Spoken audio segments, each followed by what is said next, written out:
The alarm bells rang through the trading ship Zephyr's Edge as Captain Veltar rushed to the bridge. His crystalline blue skin reflected the emergency lights while his forearms moved across the control panels with practiced speed. The Kethany. Captain had been traveling the trade routes for over 30 years, but he had never seen readings like these. "Captain, we are receiving a distress signal from Sector 7, reported his science officer, Quindle. The tall alien's voice carried the musical quality that all Kethany possessed. "The signal is weak, but consistent. It appears to be coming from an unknown vessel." Veltar studied the display screen with his large, compound eyes. The ship that appeared before them looked primitive compared to their advanced technology. Its hull was dark gray and covered with scars from what looked like weapon damage. Strange symbols were painted on its side, but the universal translator could not decode them. "How long has it been drifting?" Veltar asked. "Our sensors indicate approximately 6 standard days," Quindle replied. "Life support appears to be minimal, but there are signs of biological activity aboard." The Kethany captain made his decision quickly. The Galactic Preservation Act required all spacefaring species to assist vessels in distress, prepare a boarding party, take medical supplies and emergency food rations. These beings may be dying. Within an hour, Quindle led a team of 5 Kethany aboard the strange vessel. Their translator devices worked overtime as they moved through the narrow corridors. The ship's interior was cramped by their standards, designed for much smaller creatures. Everything was built from metal and plastic rather than the living materials most civilized species used. "The air composition is breathable," reported Medic Yilsa as she checked her instruments. "High nitrogen and oxygen content. Primitive but functional." They found the crew in what appeared to be a medical bay. 12 pods lined the walls, each containing a sleeping figure. The beings inside were small compared to the Kethany, probably no more than 6 feet tall. They had only 2 arms and 2 legs, and their skin was a pale pink color instead of the beautiful crystal tones of civilized species. "Are they dead?" Quindle asked. "No," Yilsa replied. "They appear to be in some form of suspended animation. Very crude, but effective. I believe I can wake them safely." The first pod opened with a soft hiss. The being inside had short brown hair and wore a dark blue uniform. His eyes opened slowly, and Quindle was startled by their appearance. Instead of the large, multifaceted eyes of most intelligent species, this creature had 2 small, forward-facing eyes that seemed to focus with disturbing intensity. The being sat up slowly, his movements careful and controlled. He looked at each of the Kethany rescuers, his strange eyes moving from one to another without showing any fear.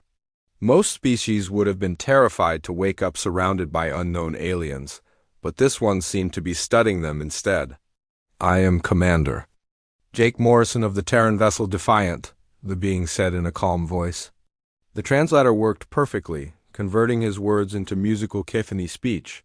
"Who are you, and where are we?" "I am Science Officer Quindile of the Kethany trade vessel Zephyr's Edge," the alien replied. "We received your distress signal and came to help. Are you injured? Are your people in danger?"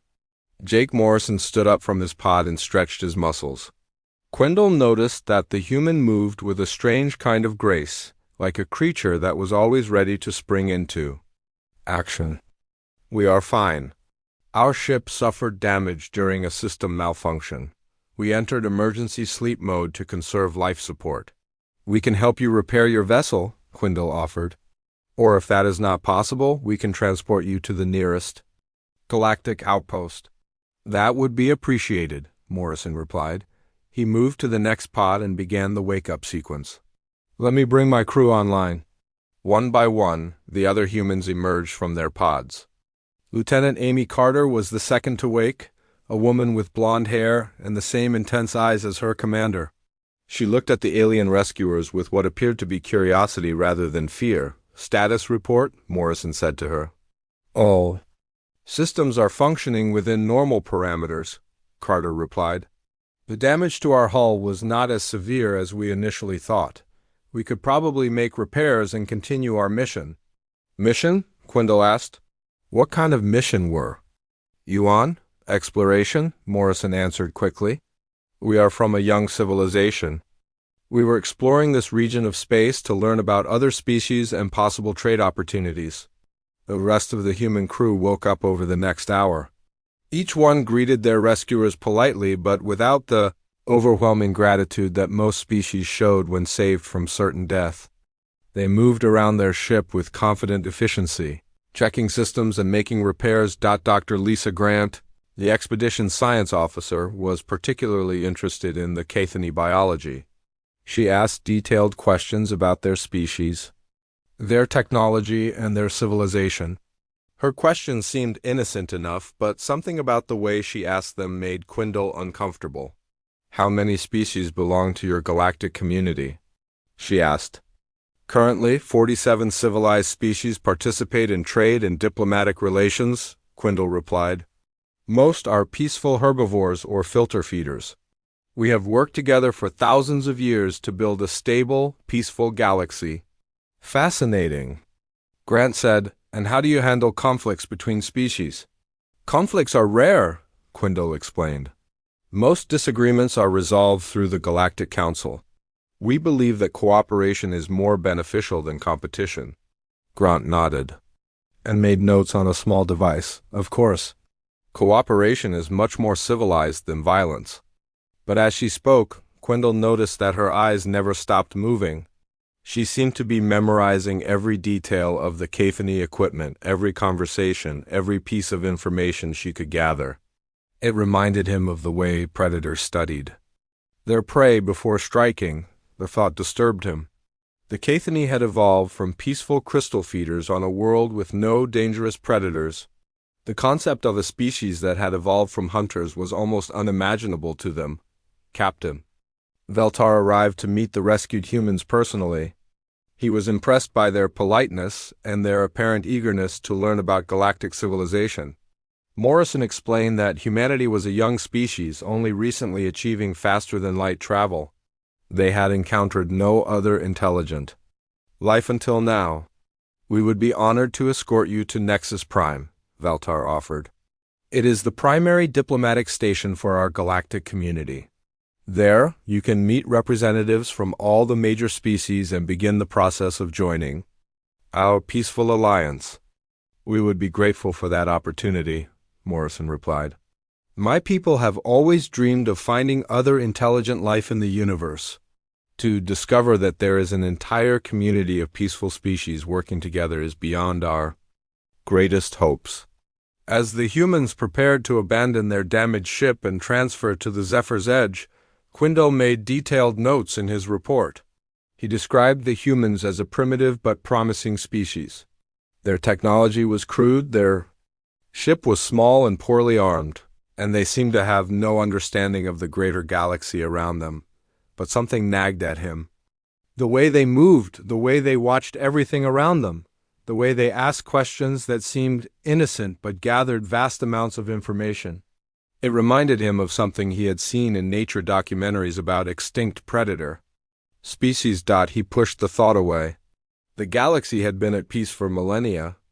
Every intelligent species had evolved from prey animals, creatures that had learned to cooperate and share resources. The idea of a species that had evolved from hunters was just a disturbing fantasy. As the Zephyr's Edge set course for Nexus Prime, carrying its human passengers toward their first contact with galactic civilization, none of the Cathany crew realized that they were not rescuing a helpless species.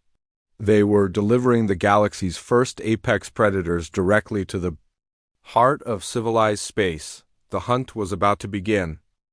The massive space station Nexus Prime hung in the void like a glittering jewel. Its crystalline towers stretched for miles in every direction, housing the diplomatic centers of 47 different species. Ambassador Morith of the Altarian Collective watched through the observation deck as the Cathany vessel approached with its unusual cargo. Morith was old, even by Altarian standards. His purple skin had the deep color that came with age, and his 6 arms moved with the wisdom of centuries. He had overseen first contact with dozens of species over his long life, but something about these humans made him uneasy. The preliminary Reports are fascinating, said his assistant, Counselor Yepa. The younger Altarian's skin was still bright pink, showing her youth. These humans appear to be bipedal mammals from a Class M world. They use crude chemical propulsion and basic computer systems. And yet they achieved faster than light travel, Morith noted. That suggests either remarkable intelligence or remarkable determination. The Kethany transport docked smoothly with the station. Within an hour, the 12 humans were escorted to the main diplomatic hall. The enormous chamber was designed to accommodate species of all sizes and environmental needs. Floating platforms allowed aquatic species to participate, while atmospheric controls provided perfect conditions for each delegation. Commander Morrison led his crew into the hall with the same calm confidence he had shown on their ship. Dr. Grant walked beside him, her eyes taking in every detail of the alien architecture and technology. Lieutenant Carter followed close behind, her posture relaxed but alert. The sight that greeted them was overwhelming. Dozens of alien species filled the hall, each more fantastic than the last. The Vektari resembled giant butterflies with iridescent wings. The Moldari were slug-like creatures that moved on beds of slime. The Kristan delegation appeared to be living gemstones that communicated through colored light. "Welcome, humans of Terra," Morith said, his voice carrying easily across the hall thanks to the translation systems. "I am Ambassador Morith, Current, speaker for the Galactic Council. We are honored to welcome a new species to our peaceful community." Morrison stepped forward and bowed slightly. "Thank you, Ambassador. I am Commander Jake Morrison, representing the human species. We are deeply grateful for the rescue by the Kethany and for this opportunity to meet with your council." "Tell us about your world," requested High Counselor Zareth of the Ethereal Collective. She was a creature of pure energy contained within a shimmering force field. "What is your species like? How do you organize your society?" Morrison had prepared for this moment during the journey to Nexus Prime. Earth is a beautiful world with diverse environments. Humans have organized themselves into various nations and governments. We have worked hard to overcome our primitive past and build a peaceful civilization based on cooperation and mutual respect. Dr. Grant stepped forward when asked about human biology. "We are omnivores, capable of digesting both plant and animal matter. Our average lifespan is approximately 70 to 80 years. We reproduce through sexual reproduction and care for our young for extended periods." The information seemed to satisfy the council members. Most species followed similar patterns, though few were omnivores. The ability to eat both plants and animals was somewhat unusual, but not alarming. "And your technology?" asked Engineer Prime Kleichtel of the Mechanical Collective. The robot-like being was one of the few artificial intelligences granted full citizenship in the galactic community. "We are still quite primitive," Morrison replied humbly. "Our fastest ships can barely reach half the speed of light. Our weapons are mostly chemical explosives and kinetic projectiles. We have basic computers and communication systems, but nothing compared to what we have seen here." The council members exchanged glances. The humans seemed refreshingly honest about their limitations. Too often, new species tried to exaggerate their capabilities to gain better trading positions. Over the following days, the humans participated in cultural exchange programs. They demonstrated what they called games, starting with chess. Dr. Grant explained the rules to a group of fascinated aliens. "Each piece moves in a specific pattern," she said, moving the wooden figures across the board. "The goal is to trap your opponent's king so that it cannot escape capture." The Kethany observer, Quindle, found the game disturbing. But why must one side lose? Why not find a solution that benefits both players? "Competition can be educational," Morrison explained. "It teaches strategic thinking and helps us prepare for challenges." "What kind of challenges?" asked Yepa. "Natural disasters, resource shortages, conflicts between groups," Morrison replied smoothly. "Competition in games helps us develop the skills needed to overcome these problems." The humans also introduced poker, which they explained as a game of probability and psychology. The aliens found it even more disturbing than chess because it involved deception and bluffing. "You deliberately lie to your opponents?" asked Morith. "It's part of the game," Lieutenant Carter explained. "The ability to hide your true intentions while reading the intentions of others is a valuable skill." "Valuable for what purpose?" pressed the ambassador. "Negotiation, diplomacy, trade," Carter replied. "Understanding when someone is being truthful or deceptive is important in any interaction." The council members were uncomfortable with this concept. In their peaceful civilization, deception was rare and considered primitive behavior. The idea that a species would practice deception as entertainment was deeply unsettling. During the medical examinations required for all new species, Dr. Yulsa made several interesting discoveries. The humans had remarkably fast reflexes, much faster than any known species. Their muscle density was unusually high, and their bone structure was incredibly robust. "Their eyes are particularly interesting," she reported to the council. "They have binocular vision with excellent depth perception. This is typically found in predator species, but these humans claim to be peaceful." "Perhaps it is an evolutionary remnant," suggested Morith. "Many species retain features from their primitive ancestors." But the most disturbing discovery came when the humans were asked about their planet's history. Morrison spoke of humanity's great achievements, their art, their philosophy, their scientific advances. But when pressed for details about their past, the information became vague. "We have had our share of conflicts," Morrison admitted. "But we have learned from our mistakes. We now understand that cooperation is more effective than competition." "What happened to the other intelligent species on your world?" asked Zarath. Morrison paused for a moment. There were no other intelligent species. Humans were the only ones to develop civilization on Earth." "How unusual," Morith noted.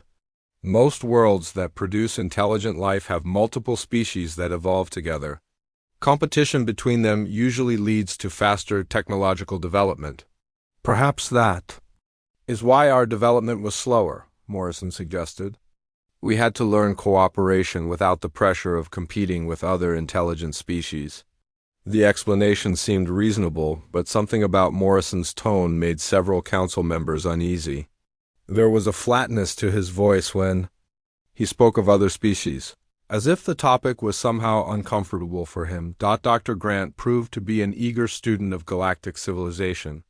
She asked detailed questions about each species' homeworld, their biology, their technology, and their military capabilities.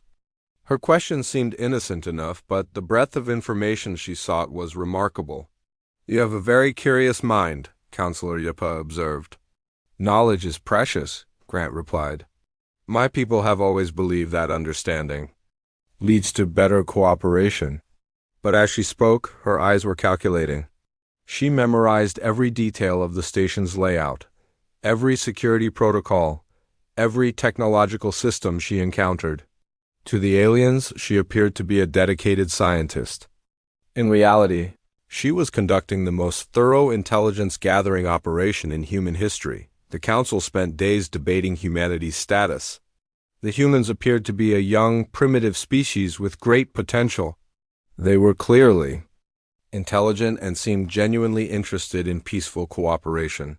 Their technology was crude but functional, and their society appeared to be transitioning from a competitive past to a cooperative future.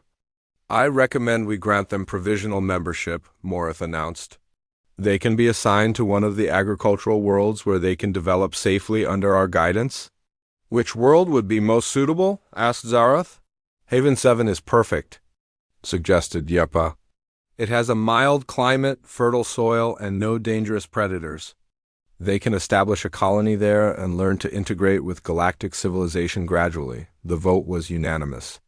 The humans would be given provisional membership in the galactic community and assigned to Haven 7 for their development. The Council believed they were being generous, offering these primitive beings a chance to join the most advanced civilization in the galaxy. Commander Morrison accepted the decision with appropriate humility and gratitude. "We are honored by your trust," he said. We will work hard to prove ourselves worthy of membership in your peaceful community. As the humans prepared to leave for their new home, none of the council members noticed the subtle signals passing between them. Haven 7 was everything the Galactic Council had promised. The planet's 3 moons created gentle tides across vast blue oceans, while rolling green hills stretched to distant mountain ranges. The climate was mild and stable, perfect for the agricultural development that the Council believed would keep the humans safely occupied. Colony. Administrator Ben Parker stood on the observation deck of the main settlement, watching the sun set over the fertile plains. 2,000 humans had arrived over the past 6 months, establishing farms, research facilities, and what appeared to be a peaceful civilian colony. The weekly reports to the Galactic Council described steady progress in agriculture and integration with galactic civilization. Administrator Ilix of the Cathany Oversight Team reviewed these reports with satisfaction. The humans seemed to be adapting well to their new world. Their population was growing slowly but steadily, and they had successfully cultivated several native food crops. More importantly, they showed no signs of the aggressive behavior that sometimes emerged in newly relocated species. They are remarkably peaceful, Ilix reported to the Council during his monthly briefing. No conflicts between groups, no territorial disputes, no signs of the competitive behavior we observed in their games. Perhaps isolation from other species has allowed them to develop their cooperative instincts. What Ilix did not see was the real colony hidden beneath the surface. Engineer Danny Kim had spent months studying the alien technology provided by the Council. In underground workshops, human technicians reverse-engineered Cathany computers, Altarian power systems, and Christian communication devices. Every piece of equipment was carefully analyzed, improved, and adapted for human use. Dr. Susan Walsh worked in a secret laboratory beneath the Agricultural Research Station. Her official job was studying Haven 7's ecosystem to ensure human farming did not damage the environment. Her real work involved analyzing tissue samples from every alien species that had visited the colony, studying their biology, their weaknesses, and their potential as threats or resources. The results are fascinating, Walsh reported to Parker. During one of their encrypted communications, every major species in the galactic community evolved from prey animals. Herbivores, filter feeders, scavengers, not a single predator species among them. What does that mean for us? Parker asked. It means they have no instinctive understanding of predator behavior, Walsh explained. They cannot recognize the signs, because they have never needed to. We are completely outside their evolutionary experience. This explained much about the aliens' behavior. Their technology was advanced but defensive in nature. Their ships were fast but lightly armed. Their society was organized around cooperation and resource sharing rather than competition and dominance. They had created a stable, peaceful civilization because they had never needed to defend against creatures like humans. Security Chief Kate Rodriguez supervised the colony's real military preparations. The humans had not been idle during their months on Haven 7. They had established hidden weapon caches, training facilities, and communication networks. Every human in the colony had received basic military training disguised as emergency preparedness drills. The local wildlife is already under control, Rodriguez reported to Parker. We have cataloged every species on the planet and identified the ones that pose potential threats. The pest control program had been systematic and efficient. Humans had eliminated 17 species of large predators that might have threatened the colony. The aliens believed this was standard agricultural practice, but Rodriguez knew better.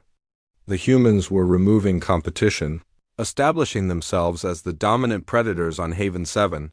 The truth began to emerge during a routine inspection. 3 months after the colony's establishment, Ilix arrived with a team of environmental specialists to assess the impact of human agriculture on the planet's ecosystem. What they found disturbed them deeply.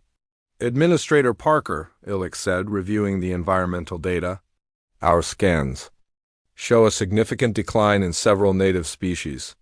Some appear to be completely extinct in this region. We have had some problems with crop damage, Parker replied smoothly. Several species of large herbivores were destroying our fields. We implemented control measures to protect our food supply. Control measures? Ilix asked. Hunting, Parker explained. We tracked the problem animals and eliminated them. It is a common practice on Earth when wildlife interferes with agriculture. The Kethany administrator was horrified. You killed them? All of them? Only the ones that posed a threat to our survival, Parker said. We are not wasteful. We used every part of each animal for food, materials, and research. Dr. Walsh joined the conversation, carrying a tablet with detailed records. We have documented every species we encountered. Our research has helped us understand the local ecosystem better. We believe our actions have actually improved the ecological balance. Ilix studied the data with growing alarm. The humans had not simply killed problem animals. They had conducted a systematic extermination campaign against every large predator on the continent. The efficiency was remarkable, but the coldness of it was terrifying. How did you track them so effectively? Ilix asked. Humans are natural hunters, Rodriguez explained, joining the group. We have excellent tracking abilities, good endurance, and sophisticated teamwork. These skills helped us survive on Earth, and they serve us well here. But these were not dangerous predators, Ilix protested. The largest of them were herbivores that occasionally damaged crops. Size is not the only factor, Rodriguez replied. Any animal that can interfere with human activities is potentially dangerous. We prefer to eliminate threats before they become serious problems. The aliens struggled to understand this logic. In their experience, conflicts with wildlife were resolved through barriers, relocation, or behavioral modification. The idea of systematically killing entire species seemed primitive and brutal. Walsh's research revealed even more disturbing truths. Her analysis of alien tissue samples had uncovered fundamental differences between humans and every other galactic species. Human reaction times were twice as fast as the galactic average.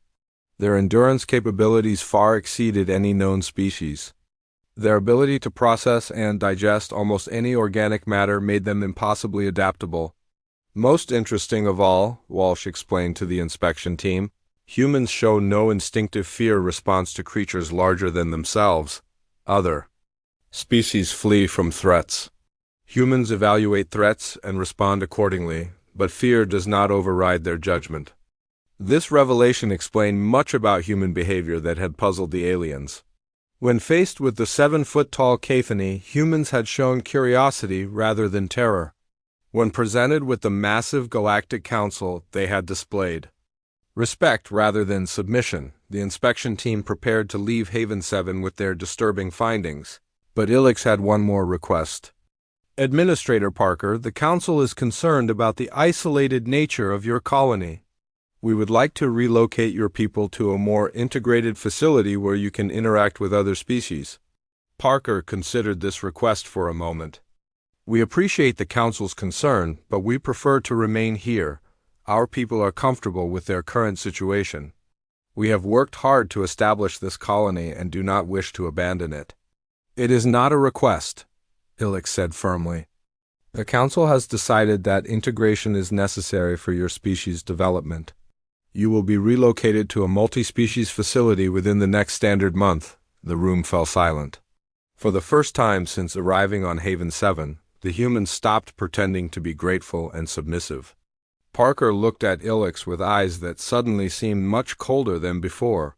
I am afraid that will not be possible, Parker said quietly. We have decided to remain on Haven 7. You do not have a choice in this matter, Ilix replied.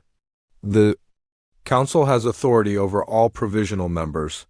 Rodriguez stepped forward, her hand resting casually on what appeared to be a tool on her belt. Administrator Ilix, I think there has been a misunderstanding. Humanity's compliance with Council decisions has always been voluntary. We agreed to come to Haven 7 because it served our purposes. We will not be relocated because it does not serve our purposes. The aliens suddenly realized that something fundamental had changed. The humans were no longer asking for permission or expressing gratitude. They were stating facts with the calm confidence of a species that had never learned to fear authority. "You cannot refuse council authority," Illich said, but his voice lacked conviction. "We are not refusing anything," Parker replied. "We are simply choosing a different path. The council is welcome to try to force us to relocate, but I should warn you that humans do not respond well to coercion." The inspection team left Haven 7 in confused silence. Their report to the Galactic Council would change everything. The humans were not the primitive, grateful species they had appeared to be. They were something else entirely, something that had never existed in the galactic community's peaceful history. As their ship departed, Rodriguez watched from the observation deck. "How long do you think it will take them to figure out what we really are?" she asked Parker. "Not long," Parker replied, "but it will not matter. We have learned everything we need to know about them." The emergency session of the Galactic Council began at dawn on Nexus Prime. Ambassador Morath had never seen the Great Hall so filled with panic. Representatives from all 47 member species crowded into the chamber, their voices creating a chaos of sound that the translation system struggled to process. "Order, order," Morath called, his 6 arms gesturing for calm. "We must approach this situation rationally." High Counselor Zareth's energy form flickered with agitation. "Rational? The humans have disappeared from Haven 7. An entire colony of 2,000 beings has vanished without a trace." The reports had arrived in the early hours of the morning. The Cathany oversight team had returned to Haven 7 for a scheduled inspection, only to find empty buildings and abandoned farms. No signs of struggle, no distress signals, no indication of where the humans had gone. They had simply left, taking all their equipment and leaving behind only a single message broadcast on all frequencies. "The message was clear," reported Illich, who had barely escaped from Haven 7. "Commander Morrison thanked us for our hospitality and informed us that humanity was ready to explore the galaxy independently. They stated that they no longer required council supervision." "They cannot simply leave," protested Counselor Yeppa. "They are provisional members. They have obligations to the galactic community." But even as she spoke, reports began flooding in from across known space. Human ships had been spotted near mining stations, trading posts, and agricultural worlds. Not the primitive vessel they had first encountered, but sleek, fast ships that incorporated the best of galactic technology with disturbing improvements. Admiral Coxall of the Galactic Defense Force stood before the council, his reptilian features showing the strain of the past few hours. "We have confirmed human presence at 17 different locations across 3 sectors. They are not attacking, but they are making contact with isolated stations and smaller worlds." "What kind of contact?" Morath asked. "They are offering protection services," Coxall replied grimly. "They approach stations that are vulnerable to pirate attacks or natural disasters and offer to defend them in exchange for supplies and information." The council members exchanged worried glances.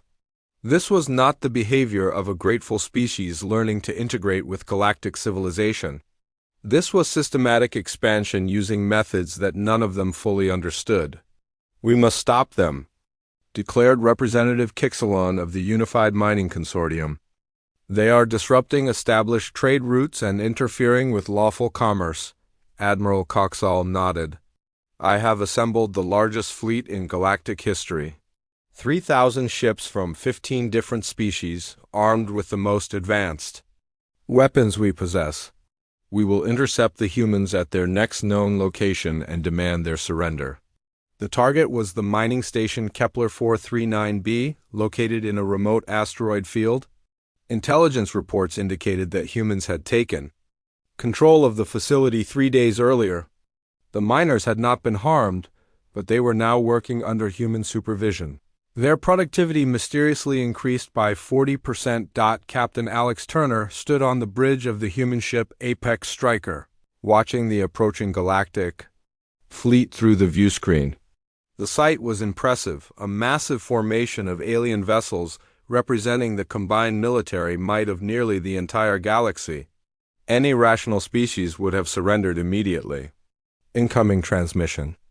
reported Communications Officer Nick Hayes. "Put it through," Turner ordered.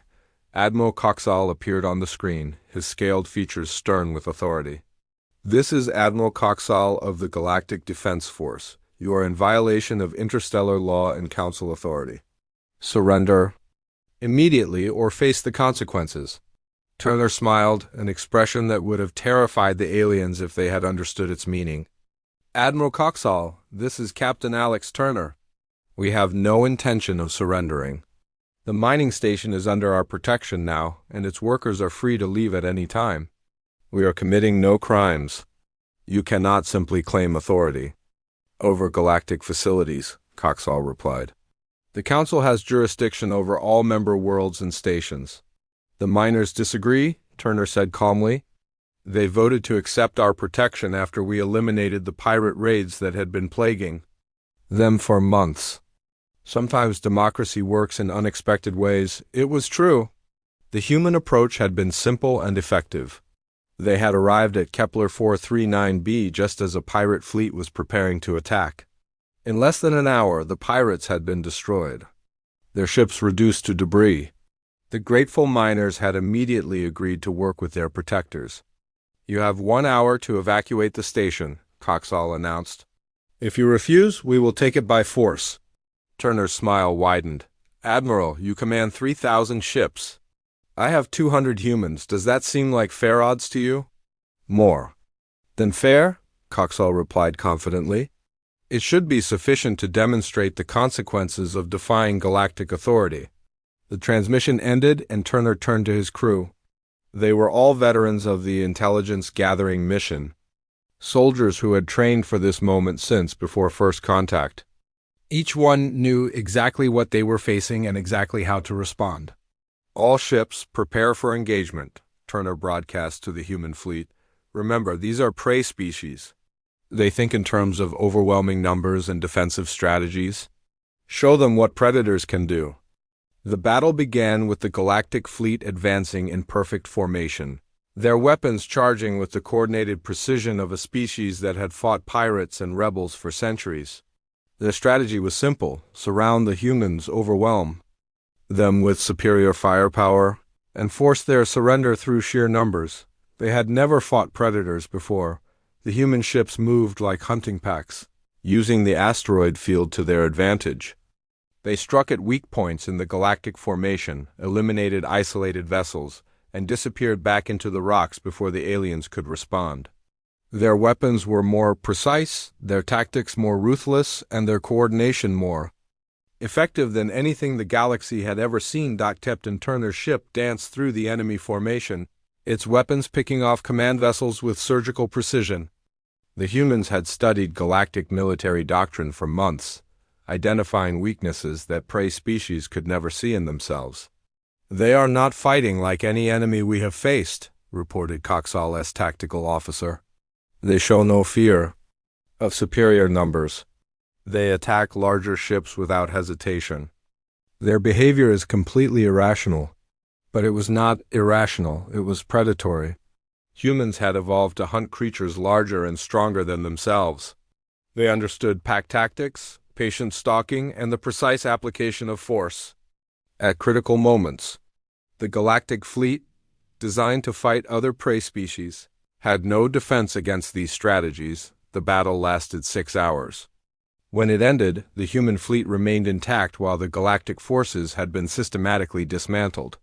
Not destroyed entirely, but crippled, their command structure shattered, their confidence broken. Admiral Coxall found himself facing Captain Turner on his viewscreen once again. The human looked completely calm, as if the battle had been a minor inconvenience rather than the largest military engagement in galactic history. "Admiral, your fleet is disabled, but your crews are alive," Turner said. "We could have destroyed you completely, but we chose not to. Consider this a demonstration of human restraint. What do you want?" Coxall asked, his voice defeated. "Nothing that you are not already giving us," Turner replied. "The galaxy is large enough for all of us. We simply want our fair share of it." News of the battle spread across the galaxy within hours. The reports were almost impossible to believe. The largest military force ever assembled had been defeated by 200 humans using ships that were supposedly primitive. The psychological impact was devastating, Dr. Roy Chun, now serving as humanity's primary negotiator, broadcast a message to every world in the galactic community. His tone was reasonable, his words carefully chosen to sound peaceful rather than threatening. To the peoples of the galaxy, Chun began, humanity bears no ill will toward any species or world. We seek only to take our place among the stars as equals, not as subjects. We offer our protection to any world that desires it, and our friendship to any species that accepts it. The message continued with a demonstration of human technological capability. In the months since first contact, humanity had not only reverse-engineered alien technology but improved upon it dramatically. Their ships were faster than anything in the galactic fleet. Their weapons were more accurate than the most advanced military systems. Their communication networks could reach across the galaxy instantly. We understand that our methods may seem aggressive to species that have known only peace, Chun continued. But the galaxy is not as safe as you believe. There are threats beyond your borders, dangers that your peaceful nature cannot comprehend. Humanity is prepared to face these threats and protect those who cannot protect themselves. The message ended with a simple offer: coexistence through strength, or the systematic expansion of human influence across every inhabited world in known space. The choice was theirs, but the outcome was inevitable. On Nexus Prime, the Galactic Council sat in stunned silence as they realized the true scope of their mistake. 6 months after the Battle of Kepler 439b, the galaxy had changed beyond recognition. The massive holographic display in the Emergency Council chamber on Nexus Prime showed the new reality in stark detail. 17 star systems now flew human flags, their colors marking territories that had once belonged to the peaceful galactic community. High Counselor Zareth floated before the assembled representatives, her energy form dimmed with exhaustion and defeat.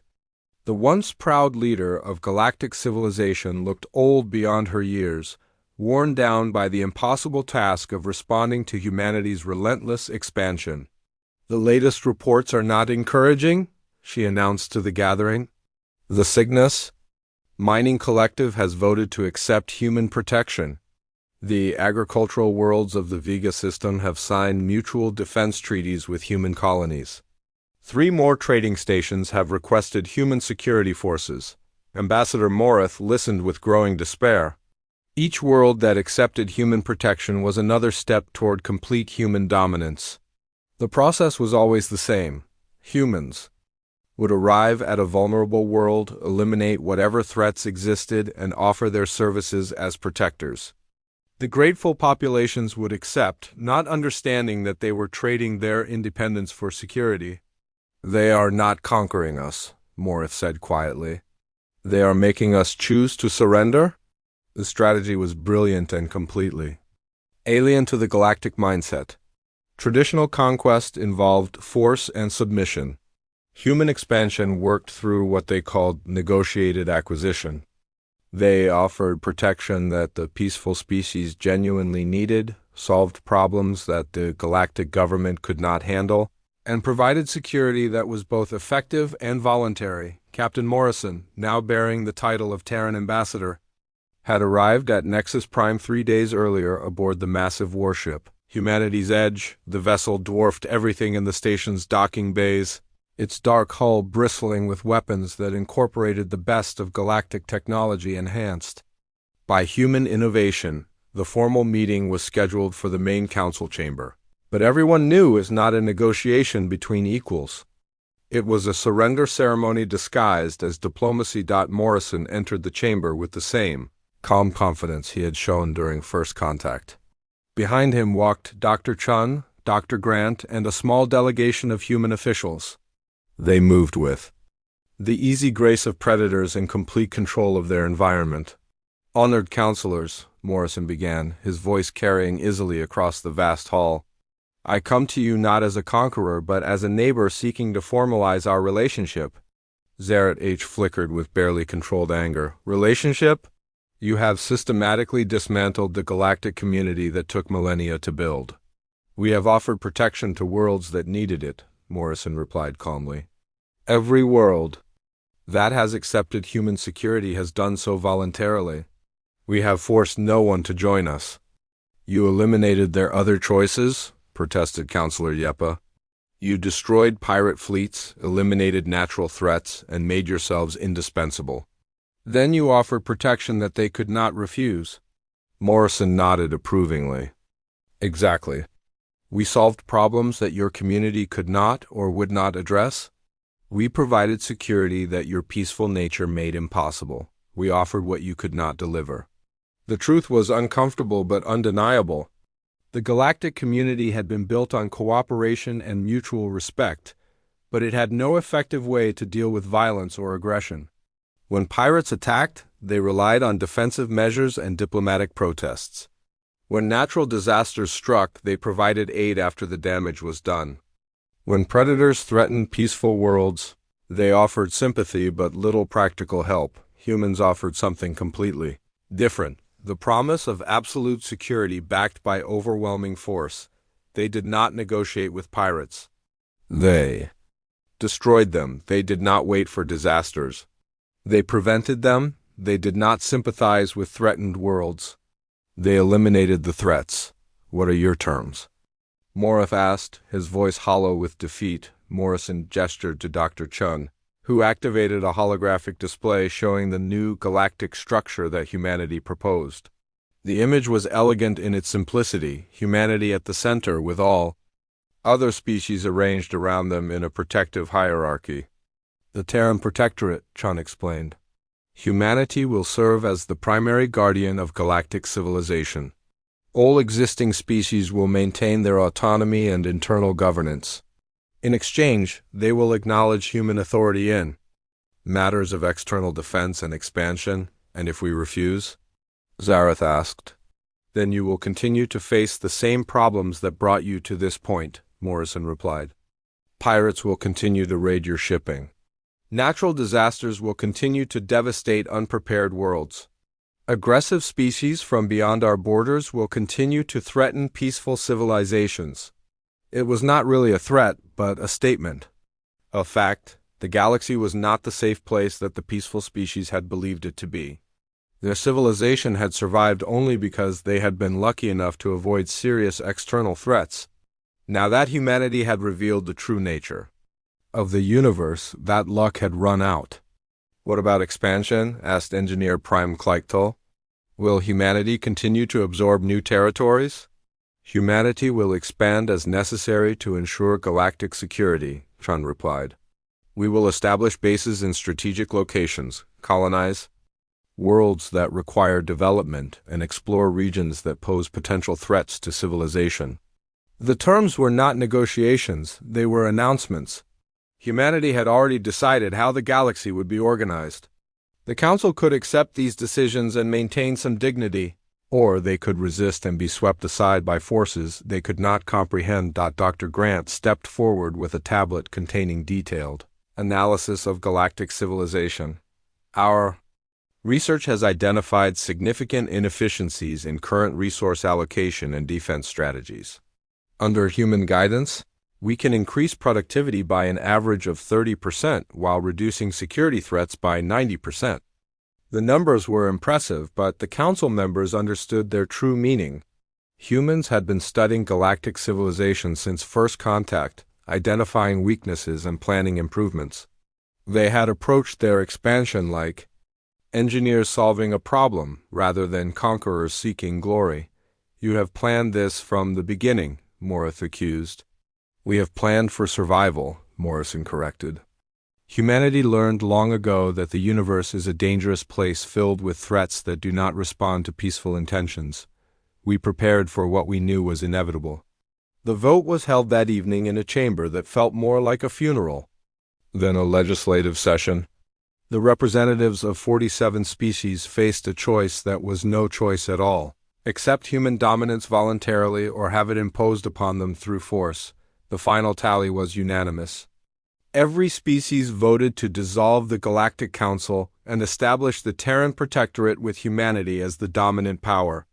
Some voted out of pragmatism, others out of fear, but all understood that resistance was pointless.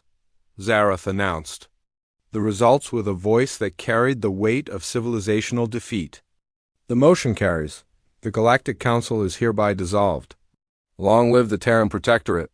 Morrison accepted the decision with appropriate solemnity, but there was no hiding the satisfaction in his eyes. Humanity had achieved in months what traditional conquerors took centuries to accomplish.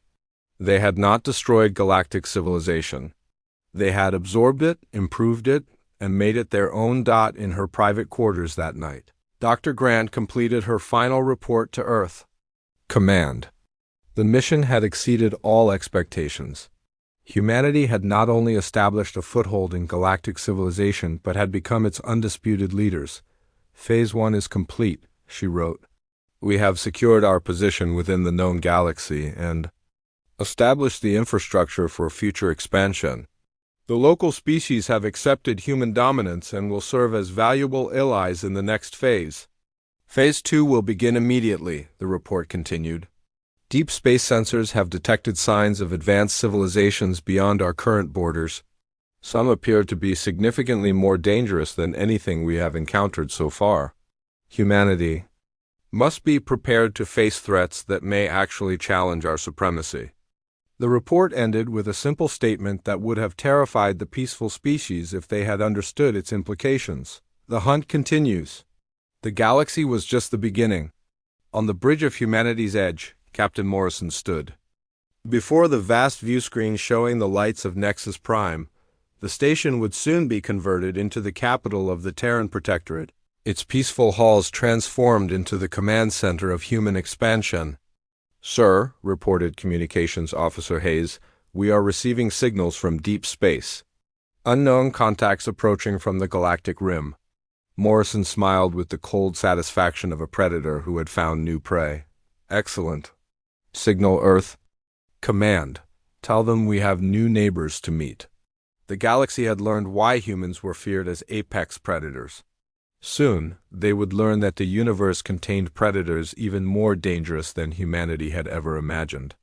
But that was a challenge for tomorrow. Tonight, the hunt had ended in complete victory.